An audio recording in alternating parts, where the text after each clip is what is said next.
안녕하십니까. 김원장 글씨교실 김봉호 원장입니다. 도전 글씨 교정 제5강 오늘은 미음 통합 필법을 강의하겠습니다. 먼저 하시기 전에 우리 김원장 글씨 구독, 좋아요, 알림 설정 부탁드리겠습니다. 손글씨 교과서 가지고 지금 이제 교과서를 구입하신 분들이 이제 그 영상을 이렇게 집약적으로 좀 올려주니까 도움이 된다고 댓글 남겨주시기도 하고 문자 주시기도 하고 전화 주시기도 하고 이렇게 합니다. 지금 5강이니까 이제 쭉 14강까지 쭉 올리고 그 다음에 문장 쓰는 문장필법 뭐 한 6강 정도로 해서 그럼 20강이면 마무리될 겁니다. 일단 제가 그 여건 되는 대로 쭉쭉 올리겠습니다. 자, 그러면 미음은 여기 있는 뭐 민글자나 받침글자나 가로액일 들어가나 세로액 들어가나 모양이 똑같습니다. 똑같으니까 지금 제가 이렇게 보면 이 부분이 텅 비었죠. 이렇게 다 똑같으니까 이래 해놓은 겁니다. 그럼 어떻게 쓰느냐 이제 좀 큼지가 있으면 제가 설명해 볼게요. 이 부분이 있어서 미음이 주의할 거는 뭐냐면 좀 작게 써라. 좀 작게 써야 됩니다. 작게. 그렇게 안 쓰면 커 보인다 이 말이죠. 자, 미음 이렇습니다. 미음을 쓰는데 이렇게 내리고 이 부분을 이렇게 써놓고 설명할게요. 여기에서 꼭 유의해야 될 점이 뭐냐면 여기 모서리지게 해라 이런 얘기입니다. 모서리지게 하려면 어쩌겠습니까? 멈춰야 된다 그랬죠. 잠시 멈췄다가 내려가면 되는데 그럼 요건 왜 이렇게 튀어졌느냐? 좀 더 작게 보이려고. 근데 실제로 글씨가 크면요.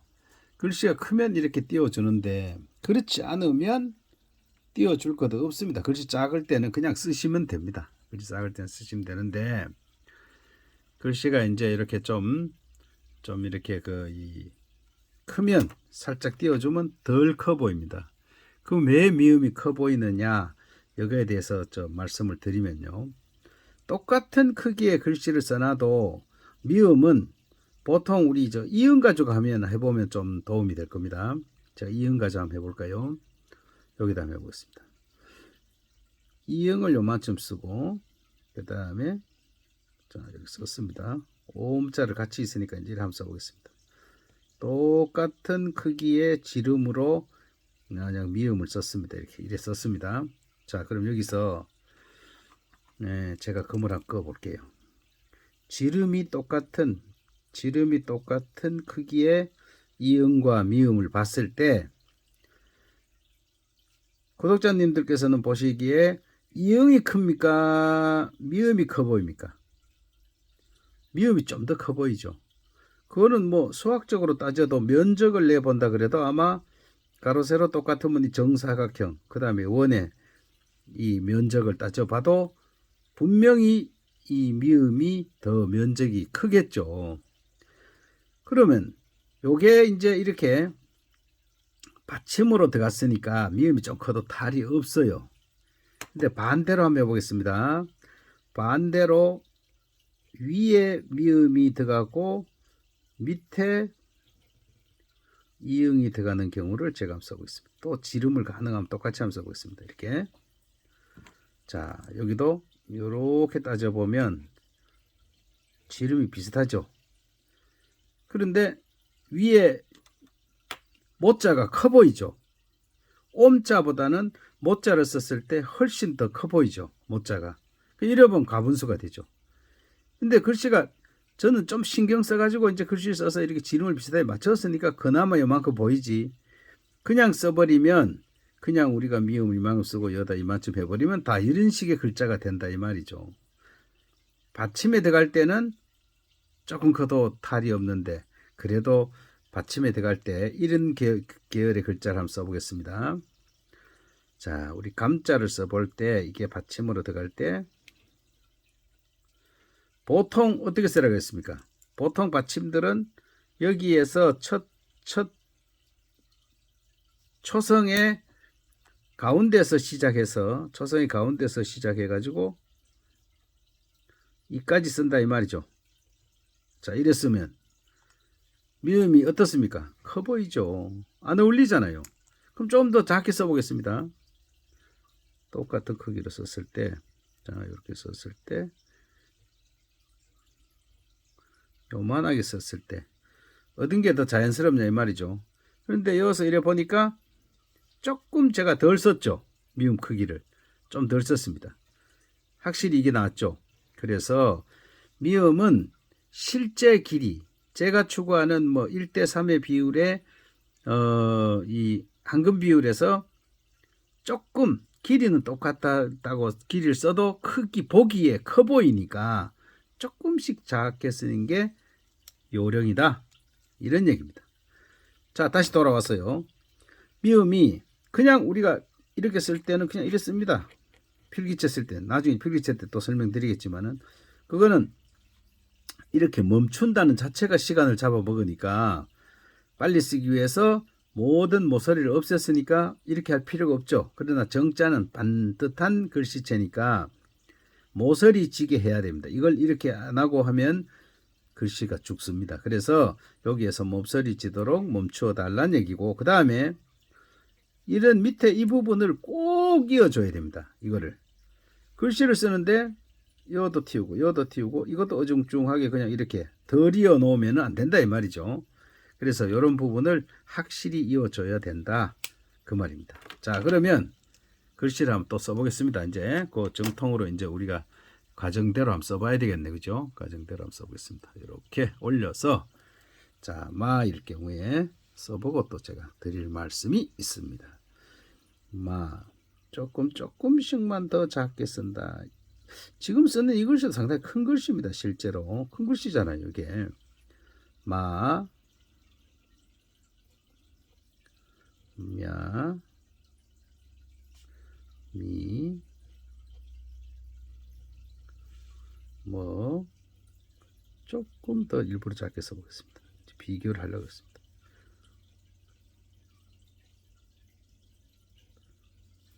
뭐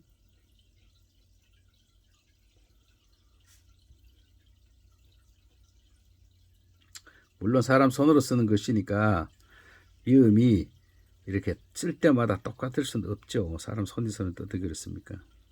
비슷하면 됩니다. 비슷하면 부담 가지고 하나도 없습니다. 비슷하면 됩니다. 생긴 게. 자, 이렇게 썼습니다. 붙이기도 하고 띄우기도 하고 다양하게 한번 써봤습니다. 자, 여기에서 이걸로 한번 해볼까요? 이걸로 해볼까요? 네, 초록색으로 한번 해보겠습니다. 자, 여기에서 좀 전체에서 좀 크다, 커 보인다. 요 커 보이죠, 분명히.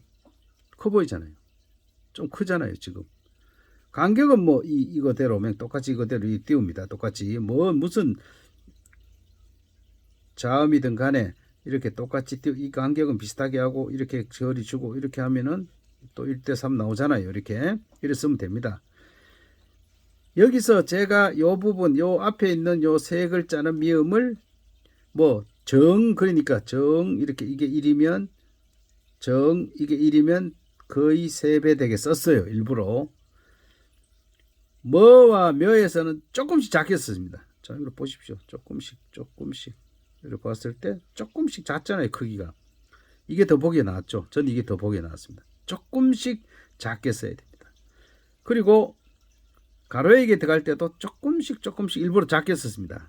안 그러면 커 보입니다. 분명히. 요런 거 이렇게 글씨가 요런 모양을 해야 됩니다. 조금씩 작게 그렇게 쓰면은 보기가 훨씬. 이것도 마찬가지입니다. 가운데에서 오른쪽으로 살짝 비껴가게 이걸 끊는다. 물론 길게 끊는 거. 이거 끊고 이런 거는 다 똑같습니다. 어느 모음이 오든 간에 어느 자음이 오든 간에 여기 있는 아, 야, 여, 오, 요, 우, 유 뭐 이 전부 다 여기 있는 10가지 대표 모음은 모양이 똑같다. 단 뭐 기준으로 자음을 먼저 쓰잖아요. 자음의 크기만큼 살살 벌려주면서 그랬으면 된다 이 말입니다. 그래서 미음 같은 경우는 뭐 큰 설명이 사실 필요가 없습니다. 여기를 살짝 띄워주고 조금 하더라도 착착 좀 띄워주면 훨씬 보기가 맵시가 좋습니다. 조금 띄워주고 모서리 찌게 해주고 가로 세로 똑같이 쓰면 됩니다. 그런데 실제로 써보면 이런 현상이 일어납니다.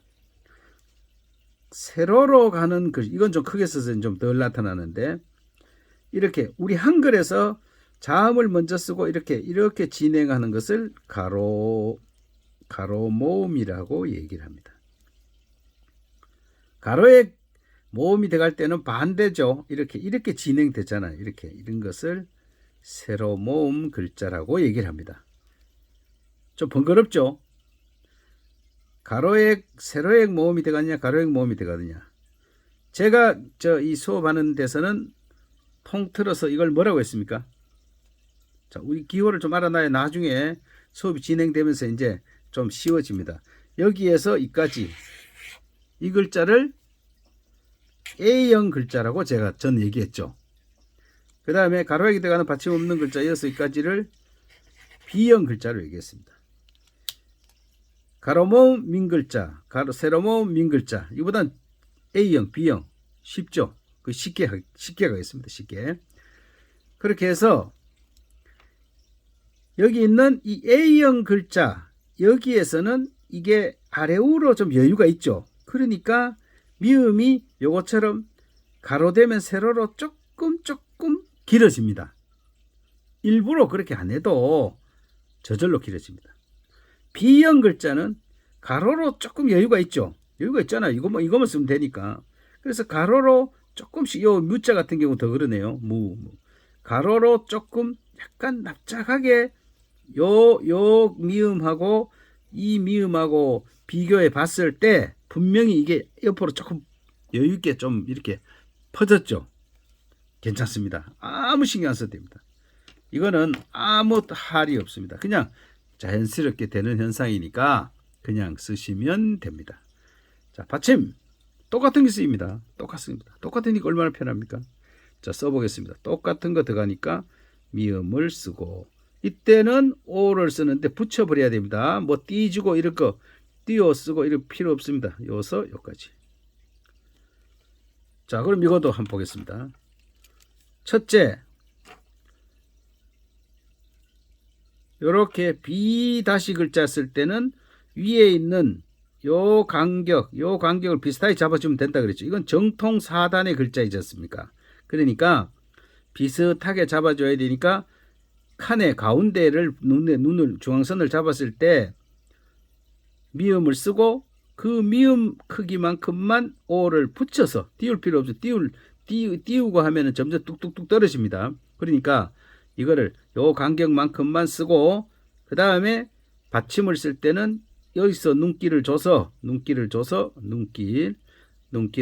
눈으로 요서 시작해서 마치는데 요까지만 써라. 더 크게 쓸 필요 없습니다. 그랬으면은 지금 이같이 글씨가 딱 맞습니다. 그럼 또 하나 써볼까요? 그럼 이 글자 말고 맘자를 써볼까요? 맘. 여기다 기니까 여기다 쓰겠습니다.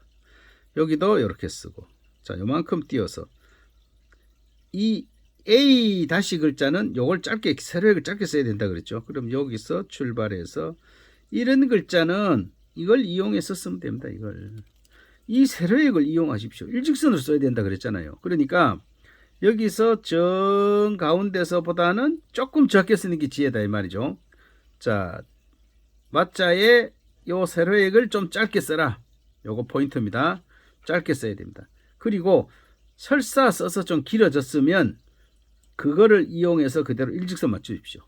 꼭 이렇게 글자를 맘자를 쓰는데 이 마와 미음이 떨어질 필요가 없습니다. 별 의미 없습니다. 작은 글씨에서 이거를 떨가도 필요 없습니다. 그냥 떨어졌다고 더 멋있는 거 아닙니다. 그냥 이어서 쓰면 됩니다. 더 문제는 뭡니까? 뭐가 문제가 되겠습니까?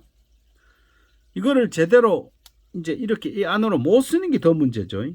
자, 이렇게 썼을 때 아무리 이걸 잘 써도 이 일직선을 못 맞춰서 이 안으로 들어가거나 또 아니면은 이걸 이래 썼을 때 이거를 이렇게 바깥으로 나가거나 나가는 사람이 더 많습니다. 실제로 이렇게 쓰는 이 일직선이 안 맞아서 들어가거나 또 이렇게 튀어나와도 다 안 된다 이 말이죠. 그러면 여기에 있는 이 일직선으로 쓰자면은 이미 그어놓은 세로액을 연장해서 써버려라. 그게 이 A-형 글자를 쓰는데 꿀팁입니다. 이걸 이용했으면은 실제로 이렇게 안 맞아서 조금씩 들어가고 튀어나오는 분 실제로 많이 있습니다. 그래서 이런 것을 이용해서 기 있는 거를 이용하면은 뭐 기억도 이용할 수 있고 니은은 안 됩니다. 떠야 되니까. 그 다음 디귿 떠야 되죠. 그 다음 니을, 미음, 비읍 다 이용해서 쓰면 됩니다. 그리고 심지어 지금 뭐 이응 얘기할 필요 없죠. 미음이니까 미음 받침, 이응 받침 그때 가서 얘기했습니다. 이래서 오늘 도전 글씨 교정 제5강 미음 통합 필법. 미음은 어디든가 똑같이 써라. 단 위에를 살짝 띄워주는 게 좋고 모서리 꼭 잡게 하고 그 다음 조금 그 길이 비율에 비해서는 조금 더 작게 쓰는 게 훨씬 더 보기 좋다. 그 다음에 받침도 똑같이 들어가는데 받침 쓰는 그 A0, A-와 B-형 받침 쓰는 필법만 맞추어 써라. 그러면 가로액 쓸 때는 아래 우 일직선, 세로액 쓸 때는 A- 쓸 때 그 간격 그런 것만 맞춰주면 충분히 되겠습니다. 뭐 별 어려운 거 없죠, 미음. 자, 그러면 오늘 또 많은 도움 되시길 바라면서 오늘 영상을 마무리하겠습니다. 다음 시간 6강에서는 비읍 통합 필법을 다루겠습니다. 감사합니다.